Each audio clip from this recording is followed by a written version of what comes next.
global, penularan wabak COVID-19 turut membawa perubahan paradigma dan amalan dalam pendidikan.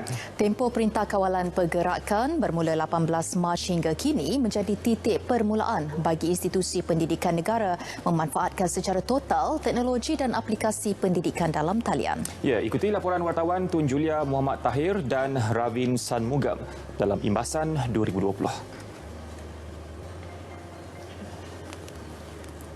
Pertama kali dalam sejarah, hampir semua sekolah di dunia ditutup serentak akibat penularan pandemik COVID-19. Di Malaysia, lebih 5.7 juta orang murid tidak dapat hadir ke sekolah dalam tempoh pelaksanaan PKP. Pada 27 Mac, Kementerian Pendidikan memperkenalkan Garis Panduan Pelaksanaan Pengajaran dan Pembelajaran PDP semasa PKP membabitkan secara dalam talian. Antara aplikasi yang digunakan adalah Google Classroom, Google Meet, YouTube dan Zoom Cloud Meeting. Namun pada awalnya perubahan drastik tersebut kerap diiringi pelbagai cabaran. Antara cabaran yang kita alami adalah masalah capaian internet. Capaian internet yang terhad, masalah internet yang memberi kesan kepada PDP.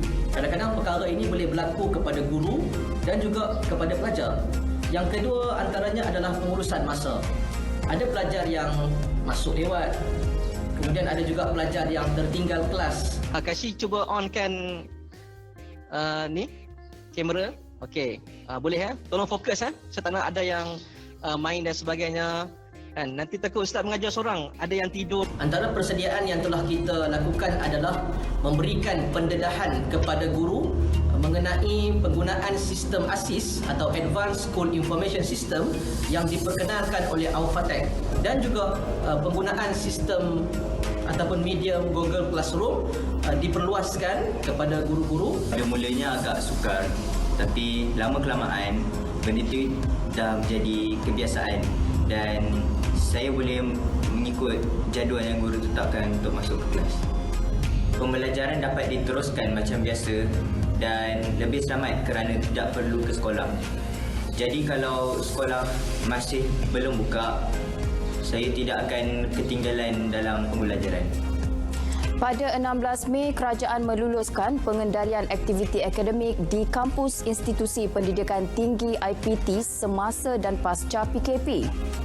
Kementerian Pengajian Tinggi memaklumkan semua aktiviti PDP perlu dilaksanakan secara dalam talian sehingga 31 Disember. Semua aktiviti PDP secara bersemuka adalah tidak dibenarkan.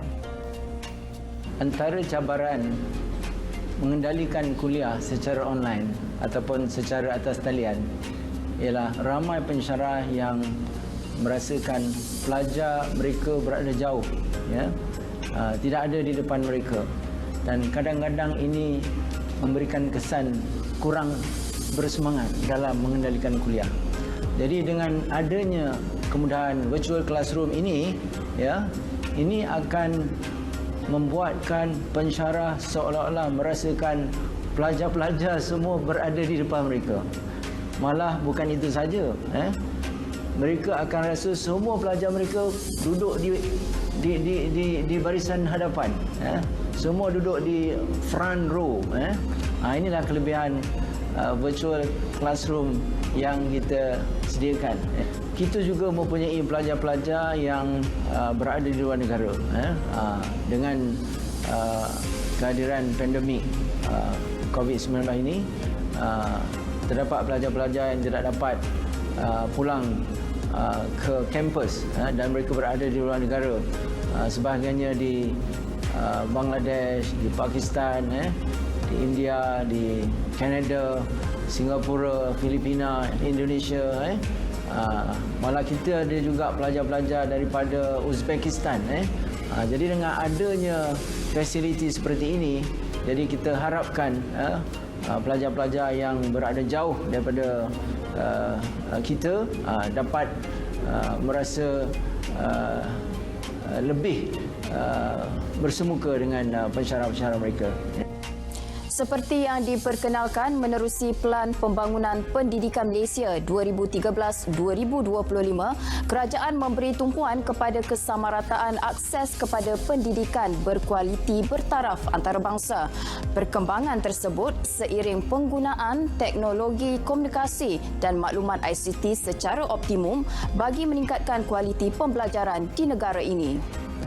Terbaru, Belanjawan 2021 meningkatkan akses talian internet melalui inisiatif Jalinan Digital Negara Jendela.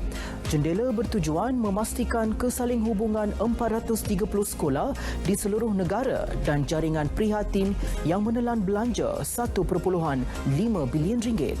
Ia akan manfaatkan 8 juta golongan B40. PDP dalam talian akan terus menjadi revolusi era baru pendidikan negara. Bersediakah kita? Tun Julia Muhammad Tahir, Ravin Sanmugam, Berita RTM.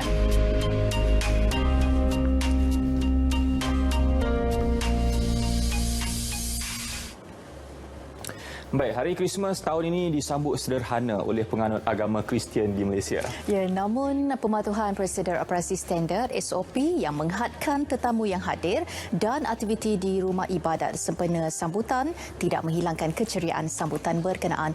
Orang ramai menyambut baik arahan serta saranan kerajaan demi kepentingan dan kebaikan bersama ke arah memutuskan rantaian penularan COVID-19 dalam negara.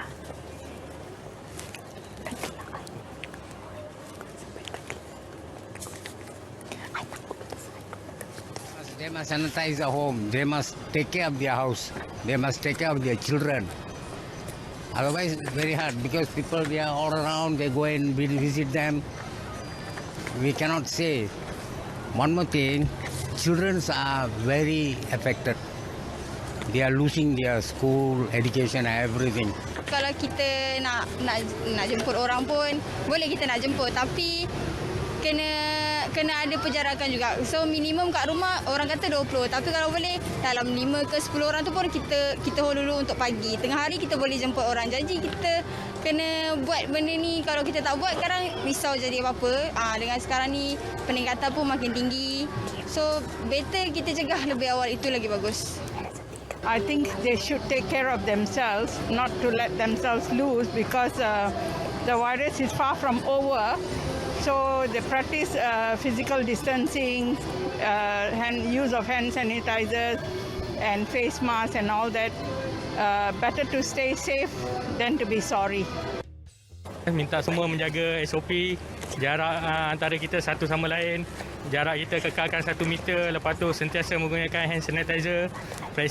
Sentiasa menggunakan PPE yang disediakan lah. Cek suhu pada setiap masa. Lepas tu dengan sentiasa guna mask sejahtera. Jumaat lepas, Majlis Keselamatan Negara MKN setuju membenarkan penganut Kristian di kawasan Perintah Kawalan Pergerakan Pemulihan dan Perintah Kawalan Pergerakan Bersyarat mengikuti upacara sembahyang pada sambutan Hari Krismas. Bagaimanapun, rumah terbuka dan aktiviti nyanyian berkumpulan dari rumah ke rumah di kawasan berisiko tidak dibenarkan.